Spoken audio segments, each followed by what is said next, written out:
Babasa tayo ng mga kasulatan.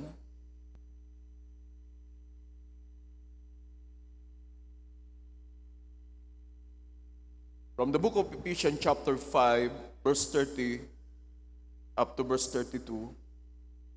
And then pupunta tayo sa book of Revelation chapter 19. So from verse 7 up to verse 9. So on verse 30 na Ephesians chapter 5, for we are members of His body, of His flesh, and of His bones. For this cause shall a man leave his father and mother, and shall be joined unto his wife, and they two shall be one flesh. And that is a union. This is a great mystery, but I speak concerning Christ and the church. Revelation chapter 19, verse 7 up to verse 9. Let us be glad and rejoice, and give honor to Him, for the marriage of the Lamb is come, and His wife hath made herself ready. And to her was granted that she should be arrayed in fine linen, clean and white, for the fine linen is the righteousness of the saints. And he said unto me, Write, blessed are they which are called unto the marriage supper of the Lamb. And he said unto me, These are the true sayings of God. Yuko po natin ang ating mga ulo, tayo manalangin. Mahal naming Diyos, salamat po sa umagang ito. Pinupuri ka namin at pinaparangalan dahil Ikaw ay Diyos na mabuti. Ikaw ang Diyos na tumawag at humirang sa amin bago pa ang mundo ay maitatag. Lord God, ang sangkatauhan ay nahulog sa kasalanan, pero hindi ito naging hadlang para muli mo kaming hanapin, Panginoon. Sa pamamagitan ni Kristo, hallelujah, kami ay tinawag mo, nakalapit sa iyo, at sa pamamagitan nito ay tumanggap kami ng mga maiinam na pangako, ang kaligtasan, ang buhay na walang hanggan, at pagiging tagapagmana ni Kristo, kalakip ng mga bagay na ito sa iyo, Panginoon. Salamat sa araw na ito, Lord. Hinihingi namin ang iyong gabay at pangunguna. Mangusap ka, magpahayag ka ng iyong mga salita, magpatibay, at magpalakas ng aming pananampalataya habang kami, Lord, ay naghihintay sa iyong ikalawang pagparito. Salamat, Lord, sa iyong biyaya at kagandahang loob. Ang lahat ng parangal, pagsamba't pagluwalhati, O Diyos, ay mabalik lamang sa ngalan ng aming Panginoong Heso Kristo. Amen and amen. Can we say amen? Palakpakan natin ang Panginoon. At sa oras na ito ay malaya na tayong makakaupo. So, isang mapagpalang umaga sa bawat isa. Ito po yung huling araw ng gawain, maghapon. I believe na pinagpala tayo ng kanyang mga salita sa mga unang araw. At naniniwala ako na meron pang inihanda ang Diyos para sa inyo. Dahil nais ng Diyos na uuwi tayo na pinuno ang ating mga sisidlan ng kanyang mga salita. Can you say amen? Hallelujah. Salamat sa kanyang masaganang biyaya at patuloy na pag-akay ng Panginoon sa ating mga buhay. At sa araw na ito ay nais kong mangusap sa inyo na isang simpleng paksa na pinamagatan kong union with Christ. So, sa illustration ng ating tema sa umagang ito ay may kinalaman sa the invisible union of the bride of Christ. At makikita natin sa larawan yung invisible. Wala eh. Pag invisible talaga, hindi nakikita. Pero, merong invisible union si Kristo at ang kanyang iglesia. Naniniwala ba kayo doon? Palakpakan natin ang ating Panginoon. So, noong unang araw pa lang ay humanga na ako sa illustration na ito dahil makikita natin ang bride at si Jesus Christ. Dahil meron tinatawag na mystery cloud na dumalaw sa mundo. At sa presentation ng propeta ng Diyos, ito ay ang ating Panginoon. At sa illustration na ito, makikita natin, so mag-aral tayong magbasa ng invisible. Makikita natin yung kalapate, di ba? Yung bride, yung kalapate, pagkatapos yung mystery cloud, it's represent the Lord Jesus. So makikita natin, napakahalaga ng kinalaman nung kalapate as an illustration sa ating tema.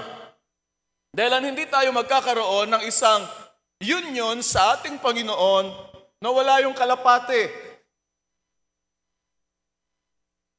Kita nyo na? Kaya nga napakahalaga sa unang araw ng pangangaral ay pinakita ng ating mahal na kapatid, Pastor Eli, ang kahalagahan ng Holy Ghost. You see, ang Holy Ghost ang naging daan at naging dahilan upang magkaroon tayo ng invisible union sa ating Panginoong Hesukristo. Dahilan ang Holy Ghost, siya ang pinadala ng Diyos upang tayo ay makaranas ng born-again experience. Kita nyo na? Ang Holy Ghost ay pinadala ng Diyos para dalhin tayo sa lahat ng katotohanan. Ang Holy Ghost ay pinadala ng Diyos para tayo ay akayin. Ang Holy Ghost ay pinadala ng Diyos para ipakita sa atin ang mga bagay na darating. Can we say amen? Palapakan natin ang ating Panginoon. Ganon kahalaga yung Holy Ghost. Ayon sa apostol na si John, sa 1 John chapter 2, verse 27 at verse 28, ang sabi niya dito, "But the anointing which ye have received of Him abideth in you." Kita nyo na, the Holy Ghost is our resident teacher. Tumitira siya sa atin at ang layunin ng kanyang pagtira para tayo ay akayin, hubugin at maging kalarawan ng ating nobyo. Dahil tayo ay mga individual na binubuo ng isang iglesia. So nakita nyo na yung invisible. You see? So ayan, visible na siya ngayon. So makita natin, nasa gitna yung kalapate at it's represent the Holy Ghost. Kasi nung bumaba ang God the Father from the third heaven, nakita ni John na ito ay nasaan yung kalapate. Kaya huwag niyong isipin na ang Holy Ghost ay kalapate. Yan ay illustration lamang ng Holy Ghost. So makikita natin, pinadala siya ayon dito kay John sa verse 27, this anointing, which is the Holy Ghost, received of Him, abideth in you. Kita nyo na, kaya nga napakahalaga ng Holy Ghost. Ito ay dumarating, at hindi lang siya dumarating, siya ay nananahan. Dahil ng Holy Ghost, siya ang pinaka-selyo na ikaw ay tinawag at hinirang ng Diyos. Ang Holy Ghost ang pinaka-katunayan na ikaw ay kabahagi ng iglesyang tinubos ng Diyos. Purihin ang kanyang pangalan. At ayon kay John, "And ye need not that any man teach you, but as the same anointing teacheth you of all things, and is truth, and is no lie, and even as it hath taught you, ye shall abide in Him." So ipinakita dito ni Apostol Juan na kapag ang Holy Ghost nagtuturo, makinig tayo sa Kanya. Sumunod tayo sa Kanya. Bakit? Ano ba ang benepisyo nito para sa atin? Ang benepisyo nito, mga kapatid, ay gagawin kang handa sa pagparito ng ating Panginoong Hesukristo at hindi ka mapapahiya. Ito yung problema ng mga foolish virgin sa Matthew chapter 25. Diba? Dahil dumating ang araw, yung anointing, yung langis ay hindi na dumadaloy. Bakit? Para sa kanila ay tapos na ang gawa ng Diyos. Wala nang hinihintay. Pero tayong mga anak ng Diyos, meron tayong hinihintay at isang araw ang ating hinihintay ay darating. At sa kanyang pagdating, sabay-sabay tayong uuwi sa presensya ng ating Panginoon. Kita nyo na? So ganun siya kahalaga. Napakahalaga ng Holy Ghost. You shall abide in Him. Manahan tayo sa Kanya. Makinig tayo sa Kanya. Sumunod tayo sa Kanya. At yung verse 28, ang sabi dito ni John, sabi ng verse 28, hallelujah, and now, little children, abide in Him. So, kinukonekta niya lang uli ang verse 27, that when He shall appear, that is the second coming of Christ, and that is the rapture. When He shall appear, we may have confidence. Sino ang may confidence ngayon? Taas ang kamay. Kita nyo na? Ang confidence natin hindi sa ating sarili. Ang confidence natin sa mga pangako ng mga salita ng Diyos. Hallelujah! So makita natin dyan, sa talatang yan, that when He shall appear, we may have confidence and not be ashamed before Him at His coming. Kita nyo na, para hindi tayo mapahiya sa Kanyang pagparito. Totoo na the invisible union of the bride of Christ isang paksa na ipinangaral ng propeta ng Diyos and speaks not about unity. Yes, of course, wala pong union kung walang unity. Pero mataas na salita, yung salitang union. Dahil pwedeng magkaroon ng unity, pero walang union. Pero walang union without unity. At dito ay, sa paksang ito ay minamagnify ng propeta ng Diyos ang relasyon ng iglesia at ni Kristo. Kita nyo na, minamagnify ng propeta ng Diyos.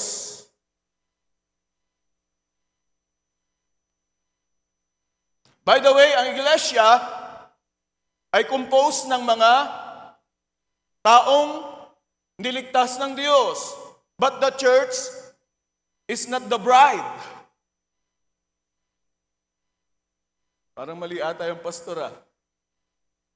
The church is not the bride, but the bride is the part of the church. So pasensya na kayo sa mga terminong ito. Kasi sabi ng propeta ng Panginoon sa isang quotation, nais ko lang basahin para maging malinaw. Sa message na God hiding Himself in simplicity, the church goes the tribulation, but not the bride. Kita nyo na?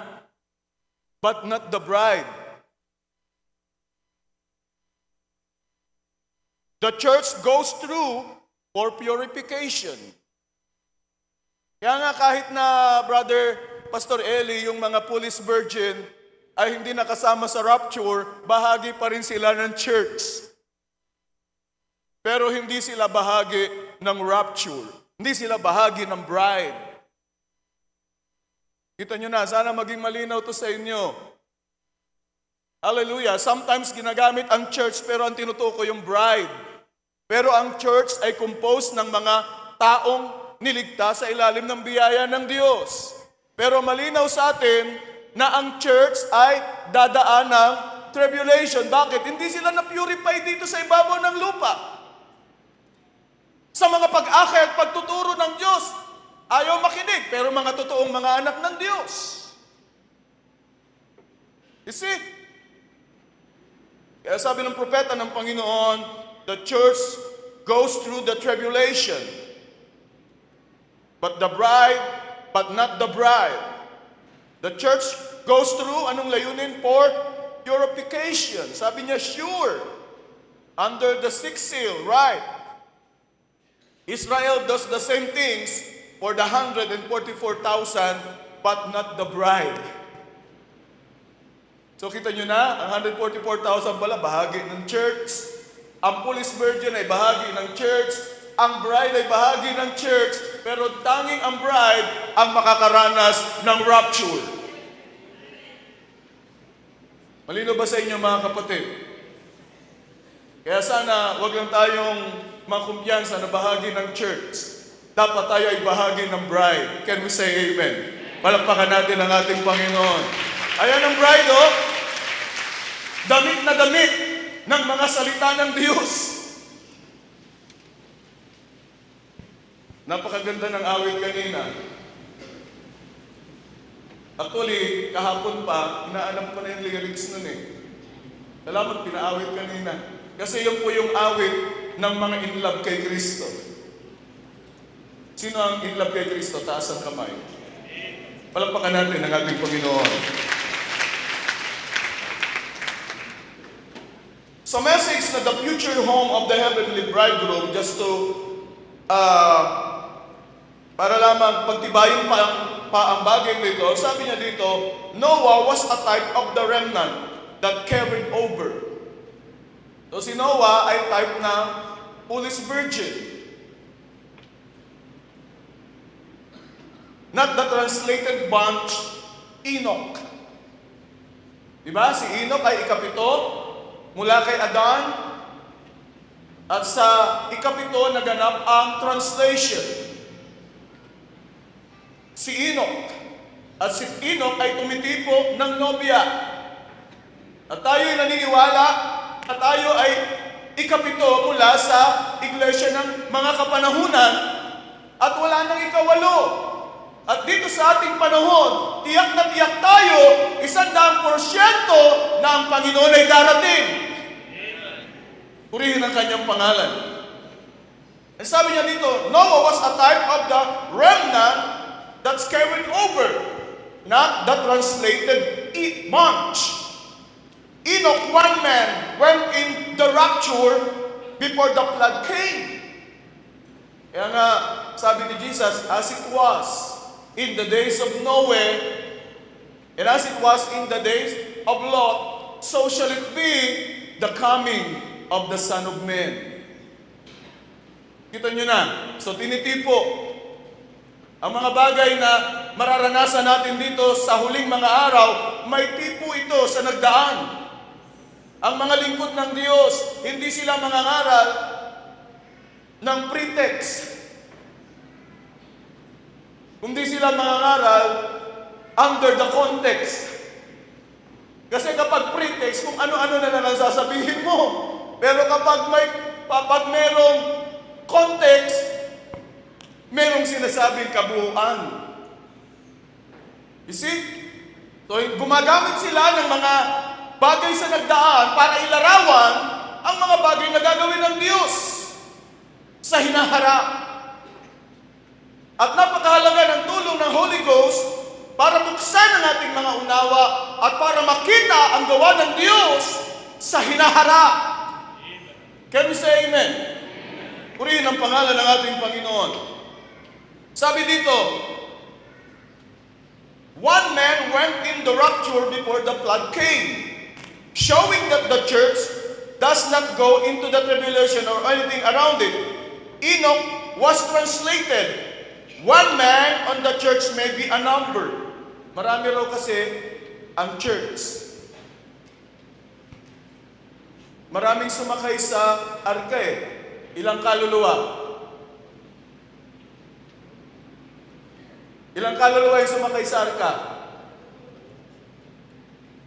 Diba, 8? Pero yung na-rapture, isa lang. Kaya ang church, binubuo ng maraming mga tinawag ng Diyos, tumanggap ng biyaya at kaligtasan mula sa Panginoon. Pero merong isang grupo sa loob ng church na kung tawagin ay ang bride at siya ang makakaranas ng Great Translation. Purihin ang pangalan ng Panginoon. Now the church may be a great number, but the bride, you see, compare it with 1. 8 with 1. 8 times less will be the bride than the church. Kaya kita nyo na, sa paglilinaw lamang, ang church ay binubuo ng napakaraming mga taong tumanggap ng biyaya ng Diyos. Kasama dyan ang mga foolish virgin, kasama ang 144,000, pero merong isang grupo doon na kung tawagin ay bride. Taas nga ang kamay ng mga bride. O bakit hindi nagtaas yung iba? Ano ba kayo? Purihin ang pangalan ng ating Panginoon. Union with Christ. Speak about Christ and the church. Yung isang bahagi ng church. It's referred to the mystical body of Christ. You see?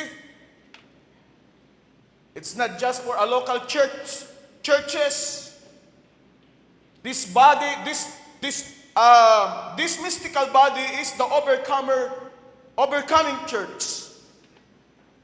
Uncompromised church.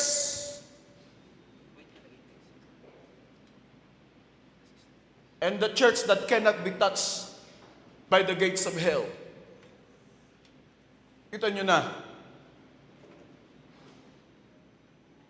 Hindi po layunin ng salita ng Diyos na ang lahat ng simbahan ay pagkaisahin lang. Ang layunin ng Diyos, maging malalim tayo sa relasyon natin sa ating Panginoong Hesukristo.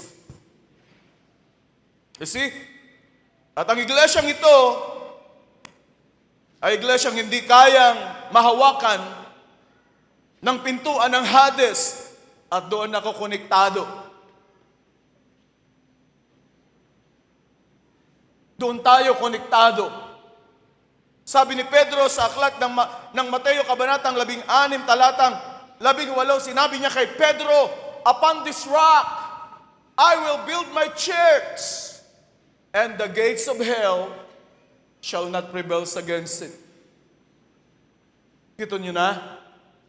I do believe ang tinutukoy niya dito ay walang iba kundi ang bride. Hallelujah. So, napakahalaga nito. So, ang ginamit natin na teksto dito sa ating illustration in connection sa the invisible union of the bride of Christ ay ang Romans chapter 7. At sa Romans chapter 7, kung titignan natin, ay andyan ang kautusan at ang biyaya. Kailangan isa lang. Hindi pwedeng dalawa. Kapag pinagsama mo yung dalawa, ay tatawagin kang adulterers. Kita nyo na? Kaya nga sa pag-aasawahan, isa lang eh. Walang number 1 at number 2. Sabi pa nga nang narinig ko, dapat meron ka lang only one. Taas nga dito ang may mga only one lang, taas ang kamay. Parang kukonti yung may only one. Okay. Yung iba daw kasi ay wala pa. Ano ba, number 1? Dapat only one lang. Kita nyo na, dapat meron lang tayong nag-iisang si Kristo sa ating mga puso. At kung tayo ay makikipag-union sa Kanya, alam nyo, ang pakikipag-union kay Kristo, hindi po madaling bagay.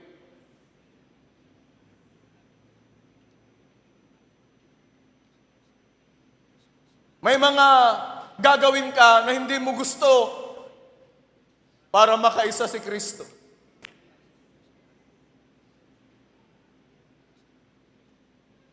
Hindi madaling bagay. Pero naniniwala ako na kapag pasya na ang bride ng ating Panginoon. Can we say amen? Palakpakan natin ang ating Panginoon. Nakapagpasya na ang bride ng ating Panginoon. Na gaano man kahirap ang pwedeng maranasan para maging kalarawan lamang ni Kristo ay gagawin niya sapagkat siya ay kabahagi ni Kristo. Kanina ginamit yung pangalang second Adam, the last Adam. Diba? Ang first Adam lumabas, yung first Eve. At si Eve ay byproduct. Pag sinabing byproduct, hindi na humulma ang Diyos ng panibagong putik para gawing babae, kundi mula dun sa lalaki ay kumuha ng babae. It's the same entity. Kaya nga sabi ni Adam sa binasa nating talata kanina sa Ephesians chapter 5, it is a quotation of Paul. Quotation ito ni Pablo sa aklat ng Genesis. Nasasabihin ng lalaki, ito ay laman ng aking laman at buto ng aking buto. Kita nyo na bakit? Kasi si Eva ay galing sa lalaki. Alam nyo ba, merong second Adam or the last Adam si Kristo at meron din siyang Eva. At si Eva ay laman ng kanyang laman at buto ng kanyang buto. In other words, the bride ay salita ng Diyos. Can we say amen? Kita nyo na? Kaya yung bride sa huling mga araw, hindi sila magiging denomination. Brother Abe, hindi sila magiging bahagi ng isang organization. Ang bride sa huling mga araw ay magiging bahagi ni Kristo. Bakit? Sapagkat siya'y laman ng kanyang laman at buto ng kanyang buto. Siya ay salita, bahagi ng salita ng Diyos. Kita nyo na. Maaring nahihirapan tayo, pero nakapagpasya na tayo. Taas ang kamay na nakapagpasya na. Kita nyo na, nakapagpasya na tayo, nahubarin ang ating mga lumang pagkatao. Nakapagpasya na tayo, nahubarin ang ating mga sariling katuwiran at isuot ang katuwiran ng ating Panginoong Jesucristo. Sa Romans chapter 8 verse 29, ang sabi dito ni Apostol Pablo, basahin natin ang Romans chapter 8 verse 29. For whom He did foreknow, He also did predestinate. Kita nyo na, kaya mo magagawa yan, hindi sa lakas mo. Pero kailangan mong mag-comply. Kasi ang hula, sinabing, we are predestinated. Diba? Ayon dyan sa talatang 29, nakilala na tayo ng Diyos. Bago pa itatagan sa libutan, ay hindi ka tatanggap sa Panginoon, hindi mo siya makikilala, hindi ka magiging kabahagi ng church na aksidente lang. Walang ganun. Sa plano't kaisipan ng Diyos, ang Diyos ay isang dakilang arkitekto. You see, bago ilagay ang mga sangkap sa building, gawa na ang blueprint. Alam niyo ba ito, may blueprint to? Ilan ang ilaw nito? Bilangin niyo. Yan yung nakalagay sa blueprint. Ang ating Diyos ay isang dakilang arkitekto, alam ang lahat ng bagay. You see, bago simulan ang building, buo na, nagawa na yung blueprint. Ano na lang ang gagawin? Isa sa katuparan, tatawagin ang mga kabahagi ng planong ito. At sino magsasabi sa oras na ito na yung mga upuang yan, ang mga nakaupo dyan, ay bahagi ng dakilang plano ng ating Panginoon. Kita nyo na. Kaya ka nagtatagumpay dahil sa dakilang plano ng Diyos. Purihin ang kanyang pangalan. He also did predestinate to be what? Conformed to the image of His Son. Mahirap ba yun? Mahirap yun kung hindi ka bahagi. Pero kung ikaw ay bahagi, mahirap na madali.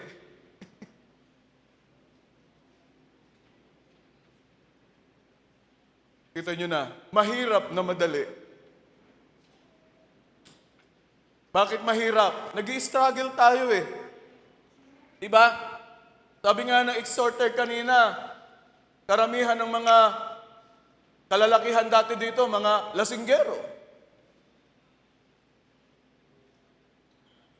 Mga babaero. Pero dahilan ikaw ay bahagi ng salita ng Diyos, bahagi ng plano ng Diyos, naging madali para iwanan mo ang lahat ng iyon at tanggapin ang dakilang plano ng Diyos sa buhay mo. Can we say amen? Palakpakan natin ang ating Panginoon. You see, to be conformed to the image of His Son.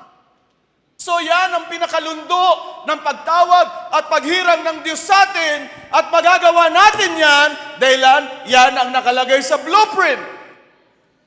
Yan ang nakalagay sa dakilang plano ng Diyos.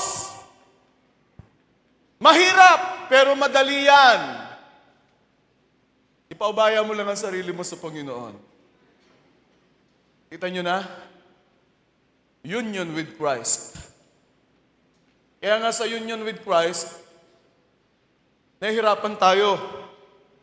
Kasi sa ilalim ng union of Christ, sa mga pagtuturo ng mga salita ng Diyos, doon binabaklas ng Diyos yung mga pangit nating ugali.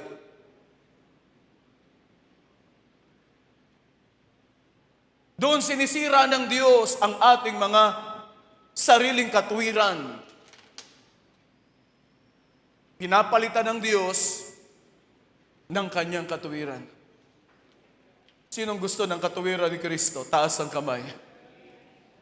Baklasin natin ang ating mga sariling katuwiran. Nang sa gayon, ang katuwiran ni Kristo ay maging bahagi natin. Hallelujah! Purihin ang kanyang pangalan. Union with Christ. Hallelujah! So isa lang dapat.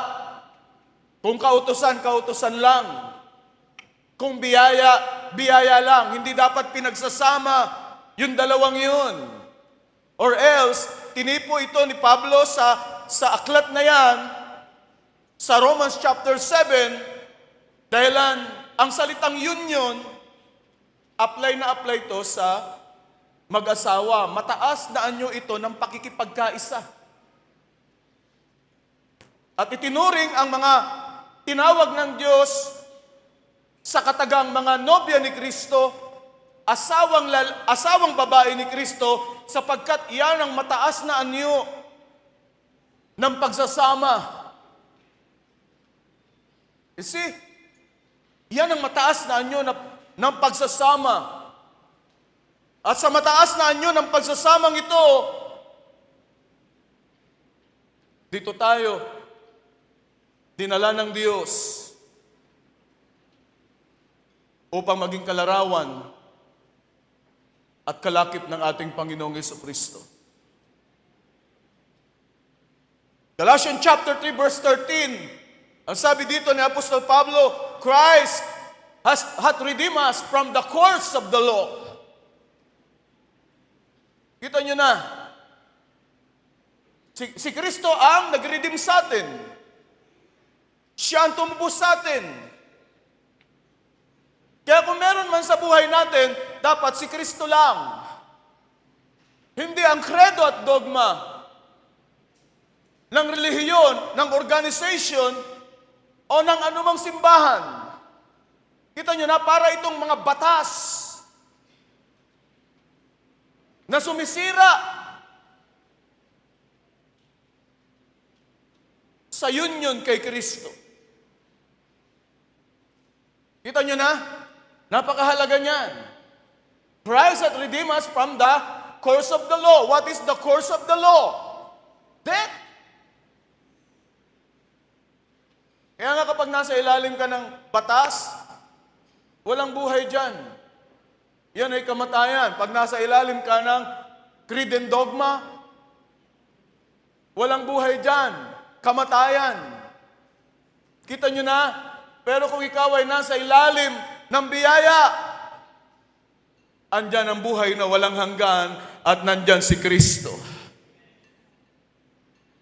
Purihin ang kanyang pangalan. Palakpakan natin ang ating Panginoon. He redeemed us from the curse of the law, being made a curse for us. For it is written, curse is everyone that hangeth on the tree.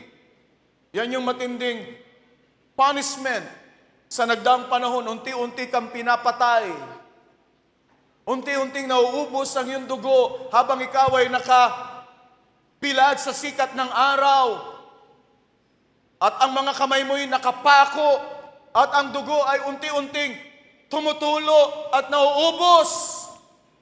Lahat ng yun ay ginawa ng Panginoon para sa akin at para sa iyo. Palakpakan natin ang ating Panginoon. Di ba napakaganda nung awit nung bata kanina? God is the God of miracle. Hindi lang mga probisyong material ang kaya niyang ibigay sa atin, kahit probisyong espiritual. Kita nyo na? Kaya nga ang pamilyar na talata, for God so loved the world. Baka may mga visitors kami ngayon. Sa umagang ito, mahal ka ng Diyos. At dahil mahal ka ng Diyos, binigay niya ang kanyang bugtong na anak upang sa pamamagitan ng pagsampalataya mo sa Kanya ay magkaroon ka ng buhay na walang hanggan at huwag kang mapahamak. Ganon kabigat ang bunga ng kasalanan, kamatayan. Pero lahat ng ito'y binata ni Kristo. Kita nyo na, binata ni Kristo para sa akin at para sa iyo. Lahat ng hirap na pwede mong tiisin, lahat ng sakit na pwede mong maranasan, binata ni Kristo kasi mahal na mahal ka niya. Palakpakan natin ang ating Panginoon. Kaya dapat sinusuklian natin ang pagmamahal na ito, hindi para bayaran, kundi para pasalamatan ng Diyos. Kita nyo na, dapat araw-araw sa buhay natin, nababago tayo. Araw-araw, nagiging kalarawan tayo ni Kristo. Araw-araw, ang buhay natin, kinakain ang buhay ni Kristo. And that is the bride of our Lord Jesus Christ. Verse 14, that the blessing of Abraham might come on the Gentiles through Jesus Christ, that we might receive the promise of the Spirit through faith. Kaya kita nyo na, andyan pa rin yung kalapate. That is the Spirit. Purihin ang pangalan ng ating Panginoon. Si Kristo ang ulo ng iglesia. At ang pakikipag-union sa Kanya ay maghahatid sa atin para tayo ay maging isang maluwalhating iglesia, maging maluwalhating bride. Nakikinig tayo sa tinig ng Espiritu Santo. Napakahalaga ng mga manggagawa, pero dapat ang naririnig natin ay tinig ng Espiritu Santo sa likod ng mga pananalita ng mga manggagawa. At hindi opinion lang at mga kagustuhan lang ng isang pinuno at ng isang manggagawa, kundi dapat ang naririnig natin sa mga pagtuturo at mga pangangaral ng manggagawa ay tinig ng Espiritu ng Diyos. Purihin ang kanyang pangalan. Si Kristo ang ulo ng iglesia at ang pagpapasubmit sa Kanya to be union with Christ that will make us a glorious church. Taking our spot and wrinkles and make us holy. I'm quoting Ephesians chapter 5 verse 23. Yamang ang paksa ay may kinalaman sa invisible union of the bride of Christ. Ang sabi diyan, for the husband is the head of the wife. Even as Christ is the head of the church. And He is the Savior of the body.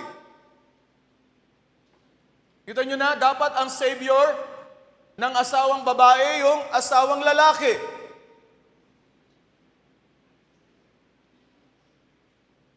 Sapagkat siya tipot larawan ng ating Panginoong Jesucristo.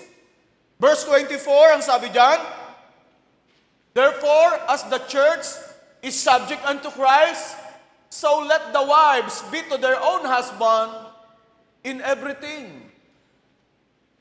Ano ba yung everything na yan? Lahat na lang ng gusto ng lalaki? Hindi po. Ang ibig sabihin yan, lahat ng mga bagay na gusto ng Diyos.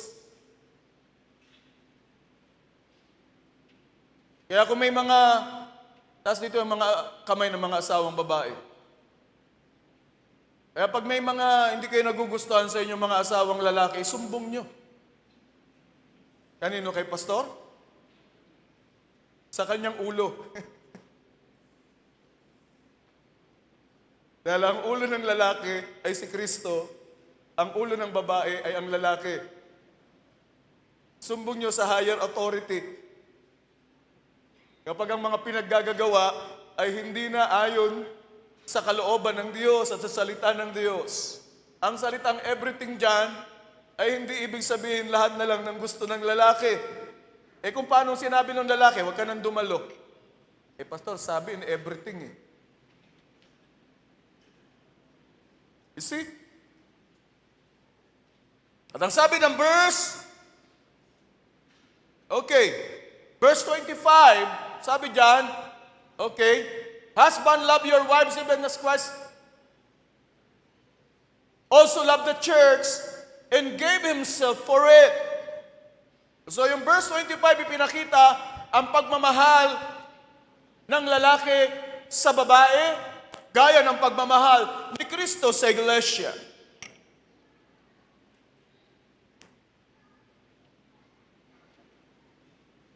Verse 26, that He might sanctify and cleanse it with the washing of water by the word. So yan ang dahilan kung bakit sa bawat gawain, sa bawat pagkakatipon, merong paghuhugas ng tubig. Merong paglilinis ng salita ng Diyos. Anong layunin nito? Para tayo ay maging malinis. Para tayo ay maging banal. Kaya kapag ang salita ng Diyos narinig, huwag mong papakinggan sa kanang tenga at ilalabas sa kaliwa. Kita nyo na, maraming mga taong ganyan. Papakinggan naman yan pero palalabasin sa kaliwa. Pero ang tamang paraan yan, pakinggan mo sa kanang tenga. Ngayon, kung mahina yung kanang tenga mo, sa kaliwa. Pagkatapos, papasukin mo sa puso mo. Kapag ganun ang ginawa mo, malilinis nito ang buhay mo. You see? Kaya minsan nakala nyo lang sa mga pangangaral ng inyong mga manggagawa sa likod ng pulpito, akala nyo lang ay puro na lang pamimersonal at pagsaway sa inyo Pero hindi nyo alam, sa likod ng mga pangangaral na ito at pagtuturo, inihahanda ka ni Kristo. Dahil walang ibang paraan para tayo maihanda, para tayo maging sakdal, para tayo maging karapat-dapat sa araw ng kasalan, ay walang ibang paraan, hindi pwedeng palitan ang mga purong salita ng Diyos. Can we say amen? Palakpakan natin ang ating Panginoon. At lahat ng yan ay magiging realidad sa pamamagitan ng paghuhugas at paglilinis ng tubig na may salita. Tinatapyas nito ang ating mga pangit na ugali. Tinatapyas nito ang ating pagiging masuwain.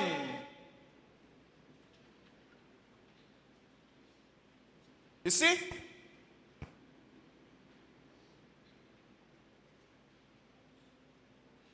Tinatapyas nito ang mga pangit na bagay sa ating buhay.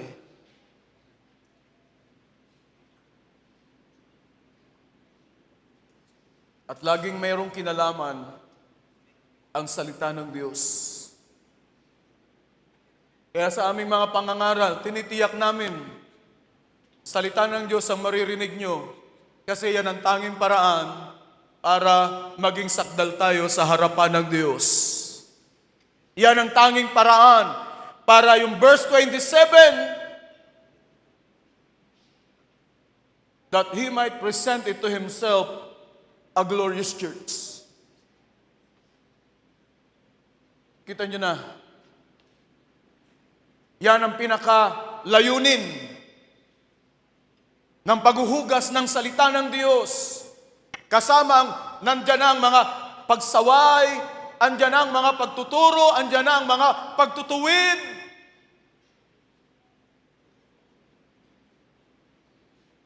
Dahil ang mga salita ng Diyos ay parang tabak na matalas pa sa tabak na may 2 talim. Kita nyo na? Kaya masakit kapag ang mga salita ng Diyos napapakinggan. Pero pabubutihin naman ito ang iyong kaluluwa. Purihin ang pangalan ng ating Panginoon. That He might present it to Himself a glorious church. Anong gagawin ito? Gagawing maluwalhati ang iglesia. Aalisin ang mga spot and wrinkles. Gagawin kang banal. Bakit? Dahil ang Diyos na tumawag sa iyo ay hindi maruming Diyos, kundi ang Diyos na tumawag sa iyo ay Diyos na malinis at banal. Kita nyo na.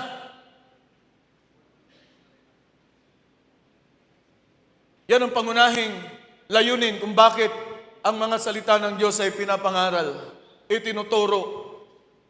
Hindi lang para dumami ang mga miyembro ng simbahan. Hindi lamang para i-prosper ang ating mga hanap buhay.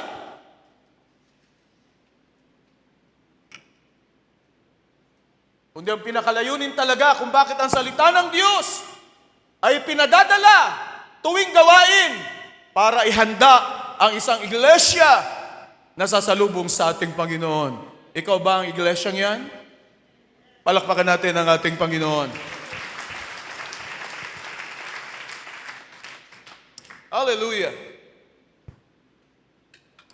Purihin ang pangalan ng ating Panginoon.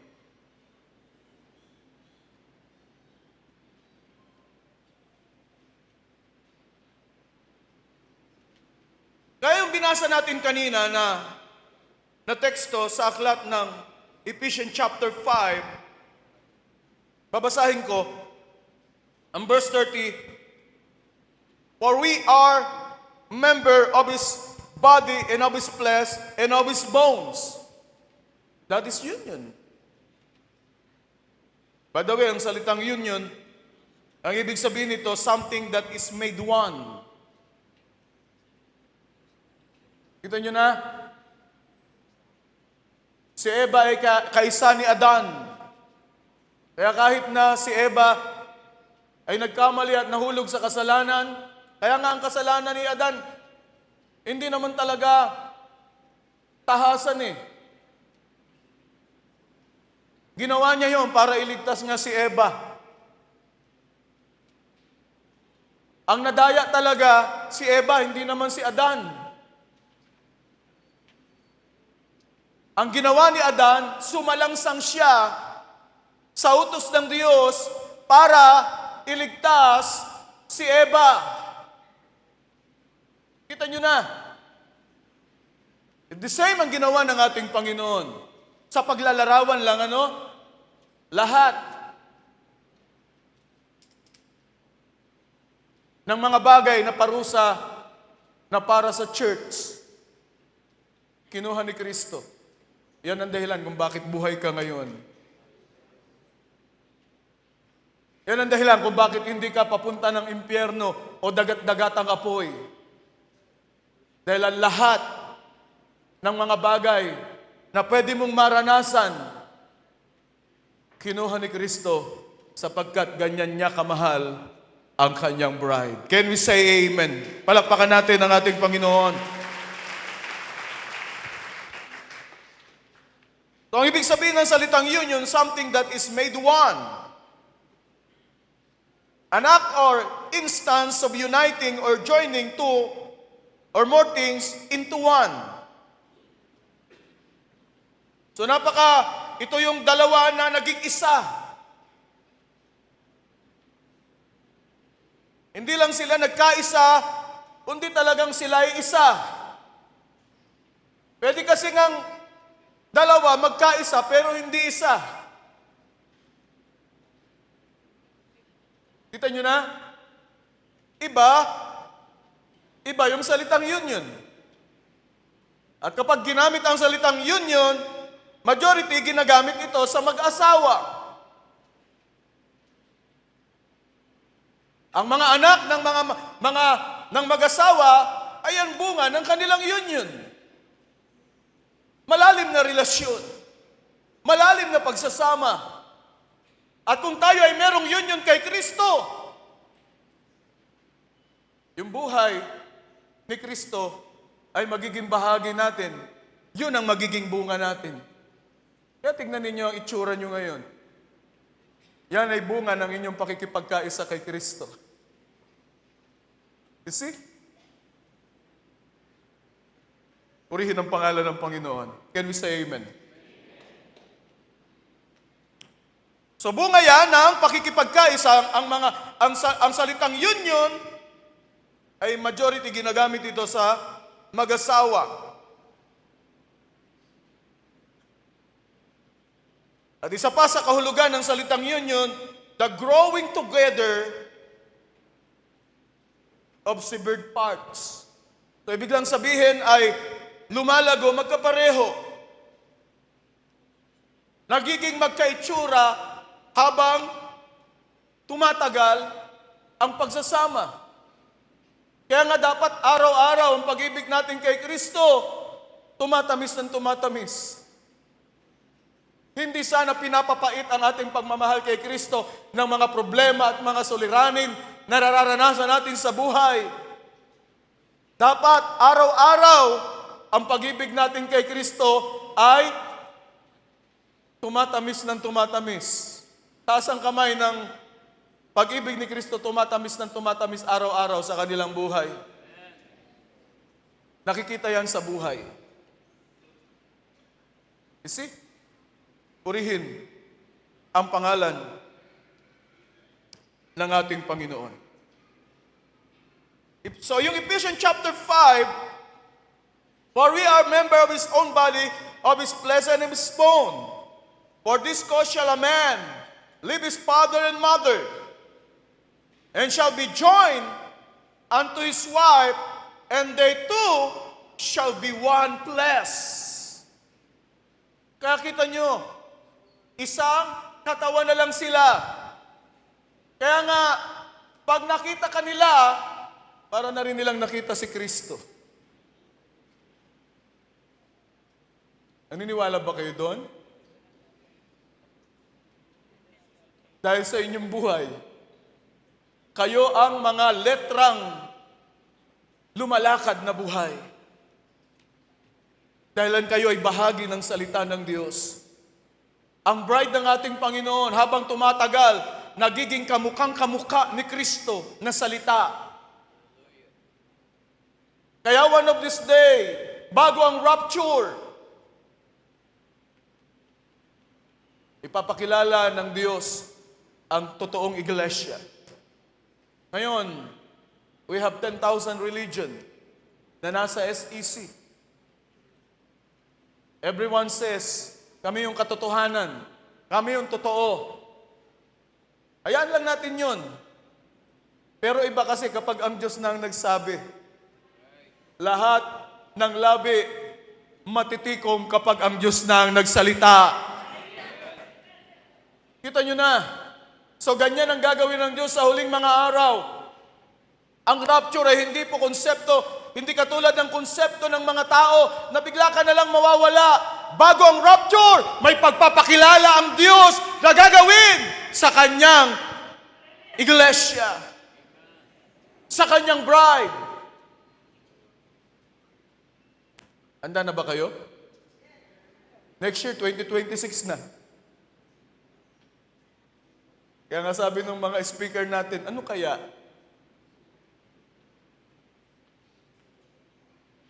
Maging handa ka lang. Pero ano kaya, di ba? 1906, next year ay 2026, 120 years. Di ba ganyan na ganyan sa panahon ni Noah? Ano kaya sa 2026? Yung ilan magsasabi, Pastor, wag muna, hindi pa ako nakakapag-asawa eh. Pastor, wag muna, sayang yung bagong sasakyan ko at yung bagong gawang bahay.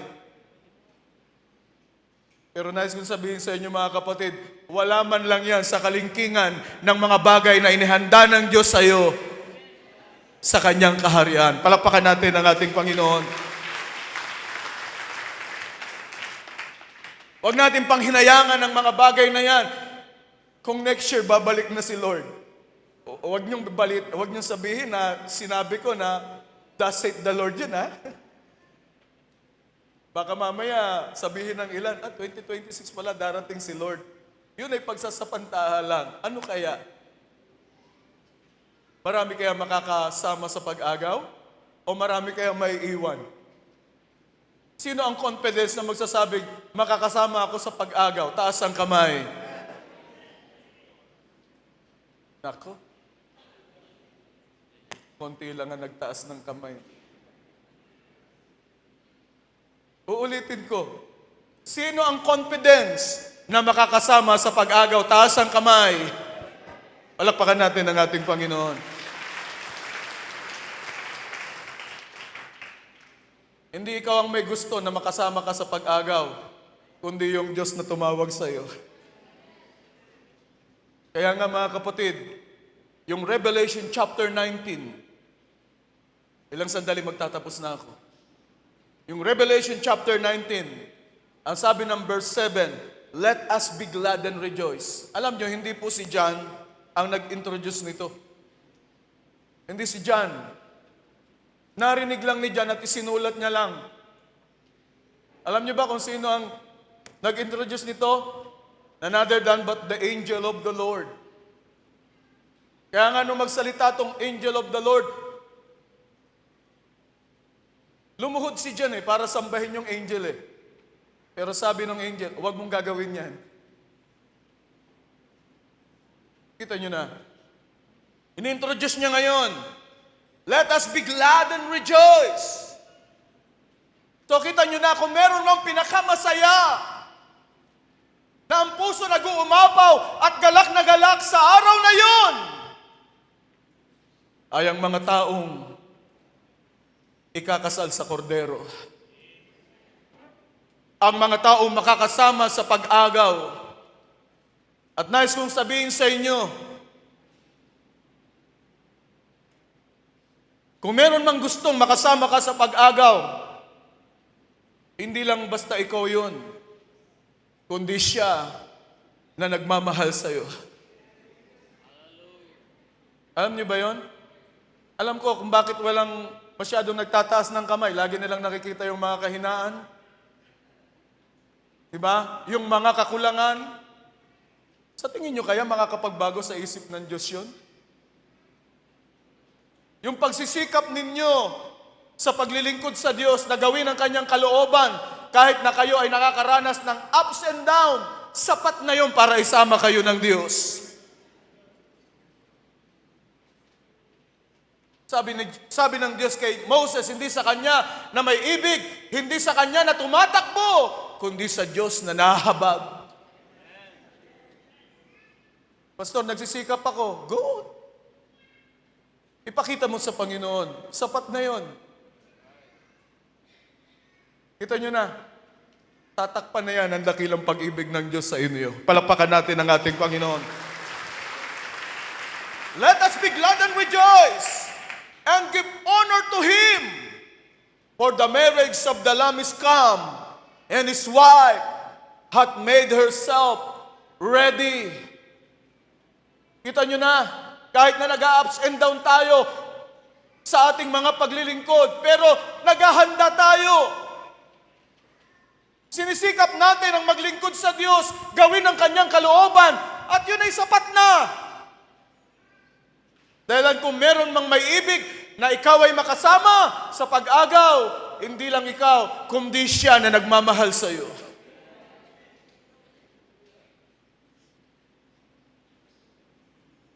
Tiyak ka ba dyan, Pastor? 100%. Bakit? Tignan natin yung verse 8. And to her was granted. Granted pala, Pastor Michael eh. Maraming may gusto pero hindi granted. Pero kapag ang Diyos ang nag-granted, sumunod ka lang sa Kanya, walang magagawa ang sinuman. Kita nyo na? And to her was granted that she should be arrayed in fine linen. What is the fine linen? That is the Word of God. Clean and white. Kaya nga ang damit nating pangkasal, hindi lang puti. Malinis na puti. Fine linen. Clean and white. For the fine linen is the righteousness of the saints. Akala ko ba, Pastor, iyan ay Word of God? Bakit righteousness of the saints? That is the Word of God na naipinamuhay. Yun ang dahilan kung bakit naging righteousness of the saints. Huwag kayong mag-alala, tutulungan kayo ng Diyos. Huwag tayong mag-alala, tutulungan tayo ng Diyos sapagkat siya ang nagpanukala ng lahat ng mga bagay na ito. At sa kaisipan ng Diyos, buo na ang kanyang plano. Sa kanya na nagpasimula ng mga mabubuting bagay sa inyong pananampalataya, siya rin ang magtatapos nito hanggang sa panahon ng kanyang pagparito. Kita nyo na. At ang sabi ng verse 9, and He said unto me, sabi ng angel of the Lord kay John, and He said unto me, blessed are they which are called unto the marriage supper of the Lamb. Ma-escape mo na ang lahat ng mga bagay dito sa lupa, popularity, riches, anumang sarap ng buhay, ma-escape mo na ang lahat ng yun. Wag lang ang marriage supper of the Lamb. Blessed are they which are called unto the marriage supper of the Lamb. And He said unto me, these are the true sayings of God. Can we say amen? Palakpakan natin ang ating Panginoon. Union with Christ. Ang mabuhay na kaisa si Kristo. Sa Kanyang salita, sa Kanyang Espiritu. Araw-araw lumalago ang ating buhay. Nagiging kalarawan ng buhay ng ating Panginoong Jesucristo. Awitin natin yung awiting I keep falling in love with Him. Yung awitin kanina.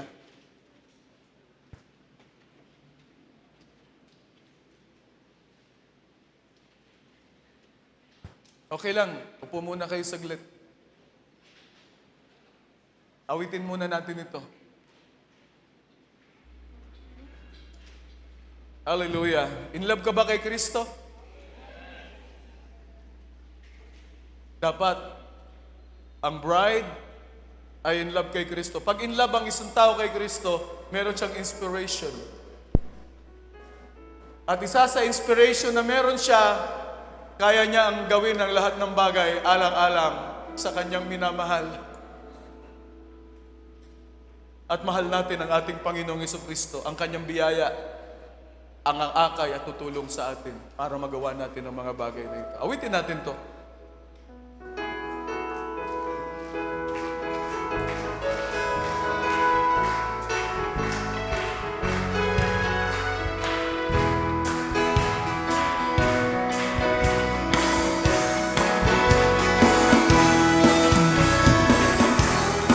I keep falling in love with you over and over and over again. I keep falling in love with you over and over and over again. He gets sweeter and sweeter as the days go by. Oh, what a love to be the Lord, and I keep falling in love with you over and over and over again. I keep falling in love with you over and over and over again.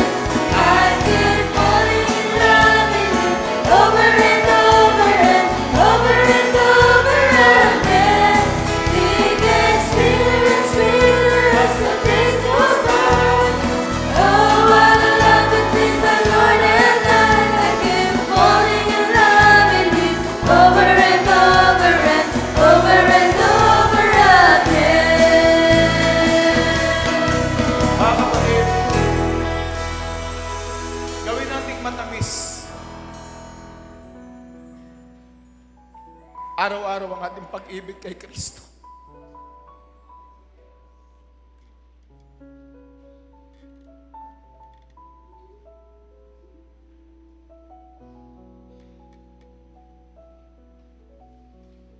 Bago ang anumang mga bagay na gagawin natin pagising sa umaga, unahin muna natin si Kristo.